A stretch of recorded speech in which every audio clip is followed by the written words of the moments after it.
নারায়ণগঞ্জের আলোচিত সংসদ সদস্য জনাব শামীম ওসমান, তাকে নিয়ে অনেকগুলো পত্রিকাতে নিদারুণ সব যাকে বলা হয় নেতিবাচক খবর প্রকাশিত হচ্ছে। তারপর তার বিভিন্ন কর্মকাণ্ড নিয়ে সামাজিক মাধ্যমে যে ট্রল, এটি কোনো অবস্থাতেই থামছে না। দেশের প্রথম শ্রেণীর কয়েকটি পত্রিকা তার দুর্নীতি নিয়ে, অনিয়ম নিয়ে এমনভাবে খবর তারা ছাপাচ্ছে, অবস্থা দৃষ্টি মনে হচ্ছে যে এই পুরো ওসমান পরিবার, অর্থাৎ শামীম ওসমান সাহেব, তারপর তার ভাই নাসিম ওসমান সাহেব যিনি মারা গেছেন, এবং অপর ভাই যিনি সংসদ সদস্য ছিলেন, তারা, তাদের স্ত্রী, পুত্র, সন্তান, তারপর তাদের পিতা, দাদা, মানে পুরো বংশটাই অ্যাকচুয়ালি একটা জেনেটিক্যালি খারাপ চোরের বংশ।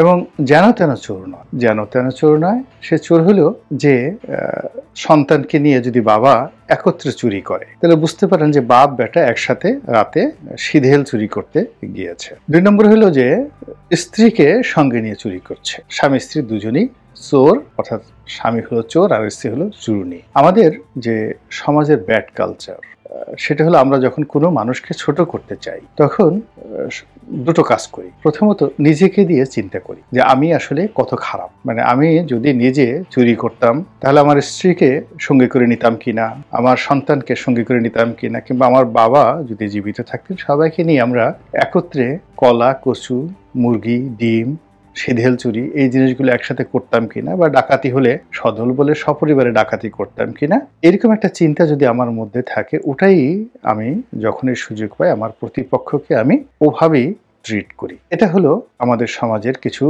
সাহিত্যিক, কিছু সাংবাদিক, কিছু বুদ্ধিজীবী, কিছু রাজনীতিবিদ, তারা যখন কোনো মানুষের চরিত্র হনন করতে চান, ক্যারেক্টার অ্যাসাসিনেশন যেটিকে বলা হয়, এর চাইতে পৃথিবীতে কবিরা গুনাহ আর কিছু নেই। কোনো মানুষের চরিত্র নিয়ে যখন আপনি খুব বাজে কথা বলবেন, এটি অনেক সময় হত্যা করার চাইতেও গুরুতর অপরাধ হিসেবে বিবেচিত হয়। বা আপনি সমাজে একটা ফেতনা তৈরি করলেন, একটা মিথ্যা অপবাদ ছড়িয়ে দিলেন, যেটার কারণে সংঘাত সংঘর্ষ শুরু হয়ে গেল। এই ফেতনা সৃষ্টিকারীরা বা এই অপবাদ প্রদানকারীরা একেবারে জাহান্নামের সর্বনিম্ন পর্যায়ে চলে যায়। তো যেটা বলছিলাম যে আপনি আপনার ব্যক্তিগত যে অভিজ্ঞতা, চিন্তা চেতনা, মন এবং মানসিকতা থেকে যখন আপনি কাউকে ছোট করতে চাইবেন, তখন আপনি নিজের দিকে প্রথমত চাইবেন। দ্বিতীয়ত, আপনি বিবেকহীন, বুদ্ধিহীন, অমানবিক, পশুত্বের পর্যায়ে যখন আপনার সবকিছু চলে যাবে, ক্রোধ এবং অন্যকে ক্ষতি করার যে আপনার মনোবৃত্তি, এটিকে পাশবিকতা বলা হয়, এই পর্যায়ে যখন চলে যাবে তখন আপনি যে কোনো মানুষ সম্পর্কে যে কোনো কথা বলতে পারেন, লিখতে পারেন এবং ছোট করতে পারেন। এই দুটো কারণে সাধারণত মানুষের সম্পর্কে মানুষ যখন মন্দ কথা বলে, ক্যারেক্টার অ্যাসাসিনেশন ঘটায়, তখন এরকম ঘটনা ঘটে থাকে। তা আমাদের দেশের একটা কালচার হলো, বিশেষ করে রাজনীতির অঙ্গনে যখন যে বিপদে পড়ে, যে দল বা ব্যক্তি, আমরা তখন তাকে নিয়ে খুবই অশ্লীল, অশ্রাব্য ভাষায় কথা বলি। আপনি চিন্তা করুন, জনাব আল্লামা দেলোয়ার হোসেন সাইদ, তিনি যখন কারারুদ্ধ ছিলেন তখন তাকে হেয় করার জন্য তাকে দেলু রাজাকার, দেল্লা রাজাকার, অথবা তিনি ধর্ষণ করেছেন, ধর্ষণকারী, এই ধরনের কথাবার্তা যখন কোর্টে আলোচিত হতো, একটা সময় বিচারকদের মধ্যে এসকে সিনহার মতো মানুষ, যিনি একেবারে প্রো আওয়ামী লীগ, তারপরও তিনি বলতে বাধ্য হয়েছিলেন যে অনুগ্রহ করে এই ধরনের কথা বলবেন না, তিনি একজন সম্মানিত মানুষ, এবং এটা পত্রিকায় এসেছিল। আবার আমরা রাজাকার, আলবদর, আশামস এই কথাগুলোকে হেয় করার জন্য রাজনৈতিক প্রতিপক্ষ জনাব গোলাম আজমের মতো লোক, আলী হাসান মুজাহিদির সাহেবের মতো লোক, কামরুজ্জামান সাহেবের মতো মানুষ, এরকম বড় বড় মানুষ যারা পলিটিক্যাল কারণে বাংলাদেশে বিরোধিতা করেছিলেন, এটা সত্য, কিন্তু তাদেরকে আমরা ছোট করার জন্য ধর্ষণকারী, লুটপাটকারী, আরো যত কিছু রকম যে কথাবার্তা আমরা যে জিনিসগুলো বলি, গালাগাল করি, এগুলো মূলত আমাদের ব্যক্তিগত হীনমন্যতা, অর্থাৎ আমার নিজের চরিত্রের মধ্যে, রক্তের মধ্যে এই জিনিসগুলো আছে। অথবা দেখা যাচ্ছে যে এখানে আমি আসলে বাস্তব অবস্থার কারণে আর মানুষ নেই, নিজে পশুর পর্যায়ে চলে গিয়েছে, আমার বিবেক ভোতা হয়ে গেছে, বুদ্ধি ভোতা হয়ে গেছে, ফলে আমি যে কোনো মানুষকে, একটা হলো রক্তের মধ্যে আর একটা হলো অভ্যাসের মধ্যে, তা আমার অভ্যাসটা এমন হয়ে গেছে যে আমি আর এখন ওই পর্যায়ে নাই, আমি যে কোনো সম্মানিত মানুষকে অসম্মান করার মধ্যেই আনন্দ খুঁজে পাই। এখন এই অভ্যাস আমাদের রাজনৈতিক অঙ্গনে রাজনীতিবিদদের আছে, যে যখন ক্ষমতায় যায় সে তখন সেই ধরনের নোংরা কথা বলে। আবার এই রাজনৈতিক দলের যারা লেজুর বৃত্তি করেন তাদের মধ্যেও সেই বিষয় রয়েছে। তো এখন আওয়ামী লীগের সকলের বিরুদ্ধে গণহারে তারা চোর, তারা ডাকাত, তারা গুন্ডা, তারা বদমাশ, তারা ধর্ষণকারী, তারা ক্যাসিনো মানে খেলে, জুয়া খেলে, টাকা পাচার করে, এই জিনিসগুলো যে যার মতো করে বলে যাচ্ছেন। দ্বিতীয়ত, এই রাজনৈতিক দলের যারা কর্তা ব্যক্তি বা সারা বাংলাদেশে আওয়ামী লীগকে যারা ধারণ করেন বংশ পরম্পরায়, তাদেরকে এই জনসম্মুখে হেয় করার জন্য মহাকালের যত নোংরা কথা আছে সেই নোংরা কথাগুলো আবার মানে নতুনভাবে এই 2025 সনে ব্যাপকভাবে প্রচার করা হচ্ছে। এতে যাদের চরিত্র হনন করা হচ্ছে তাদের কতটুকু ক্ষতি হবে আমি বলতে পারি না, তবে আমরা যারা এই কথাগুলো শুনছি কিংবা আমরা যারা বলছি, আলটিমেটলি আমাদের মনোজগতে এই বিষয়গুলো নিদারুণ নেতিবাচক প্রতিক্রিয়া তৈরি করবে, আমাদেরকে অসুস্থ বানিয়ে ফেলবে, আমাদেরকে সামাজিকভাবে আরও অসম্মানিত করে ফেলবে এবং আমাদের ছেলে সন্তান স্ত্রী পুত্র নিয়ে আমরা নিজেদের মধ্যে একটা পাশবিক পরিবেশ, একটা বন্য পরিবেশ আমরা তৈরি করে ফেলবো। কথাগুলো বললাম এই কারণে যে বাংলাদেশে জনাব শামীম ওসমানকে নিয়ে এবং তার পরিবারকে নিয়ে অনেক অনেক বদনাম হয়েছে। এখন শামীম ওসমান মাস্তান, এতে কোনো সন্দেহ নেই। তিনি কোনো সাধু পুরুষ নন, সারাদিন তসবি টিপেন না। তিনি রাজনীতির প্রয়োজনে অস্ত্রবাজি করেছেন, গুন্ডামি করেছেন, তারপর প্রতিপক্ষকে হুমকি দিয়েছেন, ধামকি দিয়েছেন। তার যে বডি ল্যাঙ্গুয়েজ, এই বডি ল্যাঙ্গুয়েজটি আপনার পছন্দ নাও হতে পারে, কিন্তু তিনি যে বংশের ধারক, তার মধ্যে যে জেনেটিক ইঞ্জিনিয়ারিং রয়েছে, এটি আসলে চোরের পর্যায়ে পড়ে না। এই বংশের লোকজন কেউ চুরি করে না, কখনো না, ডাকাতিও করে না। মূল ব্যাপারটা হলো যে আমরা যারা জানি না, তা আমরা হয়তো তার অন্যান্য যে জিনিসগুলো অপছন্দনীয়, এটা তার প্রতিপক্ষকে শাসানোর জন্য অনেক সময় একজন ভদ্রলোকও দেখা গেল যে সে হাত উঠিয়ে প্রতিপক্ষকে একটা ঘুষি দিতে যাচ্ছেন, মাস্তানি দেখাতে যাচ্ছেন। তো রাজনীতির ময়দানে, বিশেষ করে নারায়ণগঞ্জের মতো জায়গাতে, ফেনীর মতো জায়গাতে, তারপর গফরগাঁও আছে সে এলাকা, ইভেন আমার যে নির্বাচন এলাকা গলাচিপা, এ সকল এলাকায় মানে সন্ত্রাসটা এত বেশি যে আপনার প্রতিপক্ষকে দমন করার জন্য নেতাকে হম্বিতম্বি করতে হয়, নেতাকে শক্তি নিয়ে চলতে হয়, ক্যাডার নিয়ে চলতে হয়, তারপর তাকে যাকে বলা হয় সমস্ত শক্তির আধার হিসেবে তাকে প্রতিষ্ঠিত করতে হয়, আদারওয়াইজ ওখানে রাজনীতি করা যায় না। এটাই বাস্তবতা।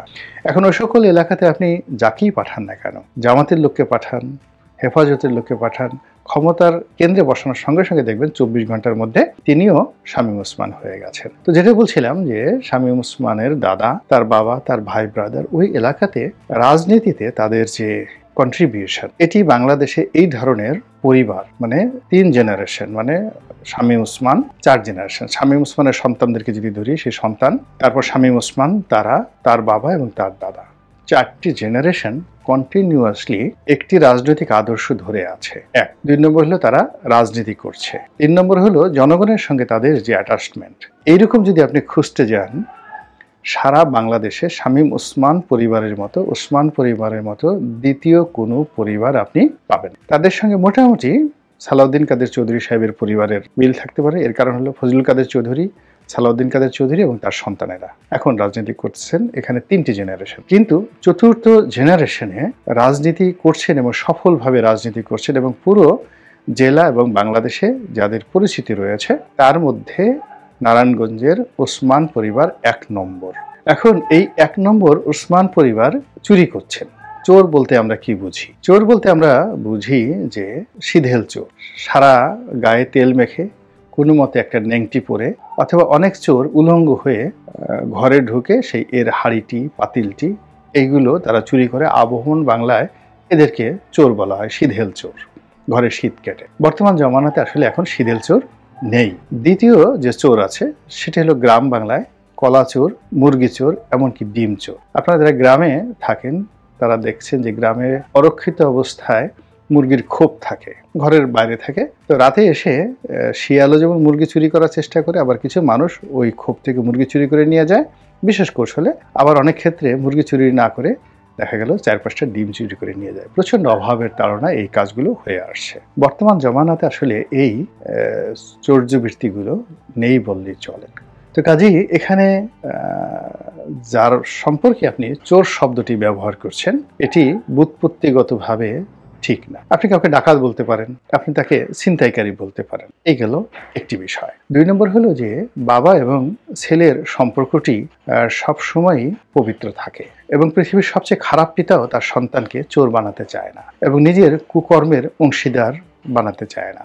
যে যতটা ভালো তার সন্তানকে চায় তাকে আরো ভালো করার জন্য। তো সেই ক্ষেত্রে শামীম ওসমান তার ছেলেকে নিয়ে সদল বলে সে রাষ্ট্রীয় সম্পত্তি লুটপাট করেছে, চুরি করেছে, ডাকাতি করেছে, এই ধরনের খবরগুলো আমি শুধু একজনকে নিয়ে বলছি না, আরো অনেকের জন্য। এটা বিএনপির ক্ষেত্রেও প্রযোজ্য যে বিএনপির যাদের বিরুদ্ধে আওয়ামী লীগ এ ধরনের সমালোচনা করেছে তারাও ঠিক একই গুনার কারণে আজকে বিপদে পড়েছে। আবার দ্বিতীয়ত যে সবচেয়ে খারাপ মানুষটিও তার স্ত্রীকে সম্মান করে, স্ত্রীকে নিয়ে একসঙ্গে কুকর্ম করে, এরকম লোক আপনি কোটিতেও একজন খুঁজে পাবেন না। দ্বিতীয়ত শামীম ওসমান সাহেবের যেভাবে একটা বংশগত ঐতিহ্য রয়েছে, তার স্ত্রীরও একটা কিন্তু বংশগত ঐতিহ্য রয়েছে এবং সেই ঐতিহ্যের সঙ্গে রাজনীতি, শিক্ষা এবং যাকে বলা হয় সর্বভারতীয় যে ট্র্যাডিশন, সেই ট্র্যাডিশনের একটা মিল রয়েছে। তার স্ত্রী তিনি সম্ভবত আবুল হাশিমের ভাগ্নি অথবা ভাতিজি, অর্থাৎ এই যে আবুল হাশিম সাহেবের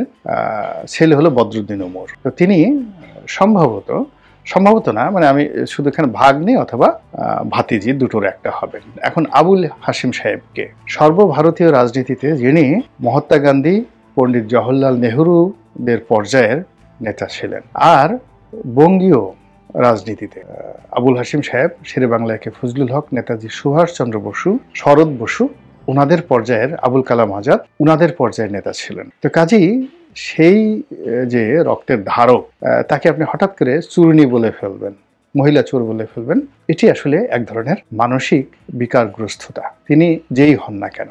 আমাদের এই সমাজে এখন ডিপলিটাইজেশন চলছে, বিরাজনীতিকরণ, অর্থাৎ রাজনীতিবিদদেরকে চোর, রাজনীতিবিদদেরকে চাঁদাবাজ, রাজনীতিবিদদেরকে জুলুম এবং জাহেল, এই কথাগুলো বিএনপির ক্ষেত্রে প্রযোজ্য হোক, আওয়ামী লীগের ক্ষেত্রে প্রযোজ্য হোক কিংবা জামাতের ক্ষেত্রে প্রযোজ্য হোক, এই কথাগুলো ব্যবহার করার মাধ্যমে মূলত মানুষকে রাজনীতির ব্যাপারে নিরুৎসাহিত করা হচ্ছে এবং সেখানে তৃতীয় শক্তি, সেটা মিলিটারি হোক, আমলাতন্ত্র হোক, তত্ত্বাবধায়ক হোক, সুদী সমাজের হোক, অরাজনৈতিক প্রতিষ্ঠানের হাতে রাজনৈতিক নেতৃত্ব ছেড়ে দেওয়ার একটা সুদূর প্রসারী চক্রান্ত। দ্বিতীয়ত, সমাজটিকে ধরে রাখে রাজনৈতিক নেতারা। আপনি নারায়ণগঞ্জের মতো জায়গাতে, ঢাকার মতো জায়গাতে এই যে লক্ষ লক্ষ পুলিশ দিয়ে, মিলিটারি দিয়ে যে কাজ আপনি করাতে পারবেন না, জনগণকে শান্ত রাখার বিষয়টি, নিয়ন্ত্রণ করার বিষয়টি, জনগণকে কমান্ড দিয়ে একটা জায়গার থেকে নেওয়ার জন্য যে কাজটি করা দরকার, এই কাজটি একজন রাজনৈতিক নেতা করতে পারেন একা।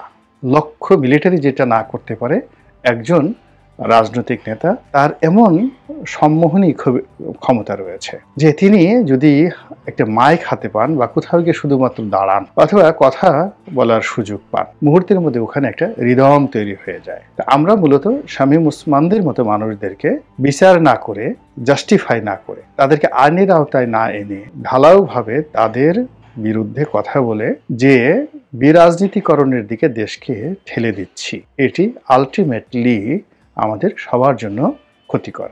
আজ শামীম ওসমান বলেন, তারেক রহমান সাহেব বলেন, তারপরে মির্জা আব্বাস বলেন, খন্দকার ডক্টর মোশাররফ সাহেব বলেন, মানে বিভিন্ন মানুষকে বিভিন্ন সময়টিতে যাদের অপরাধ শুধু রাজনীতি করা, এই রাজনীতি করার জন্য তারা যে অনিয়ম করেননি বলা যাবে না, তারা যে অন্যায় করেননি বলা যাবে না, তারা যে অপরাধ করেননি তাও বলা যাবে না, কিন্তু তারা চোর, চোরের বংশ, চুরি করেছেন, সদর বলে সপরিবারে, এই জিনিসগুলো আসলে একটা বিকৃত রুচির বিষয়। আল্লাহ আমাদের সবাইকে বিকৃত রুচি থেকে রক্ষা করুন এবং হেফাজত করুন।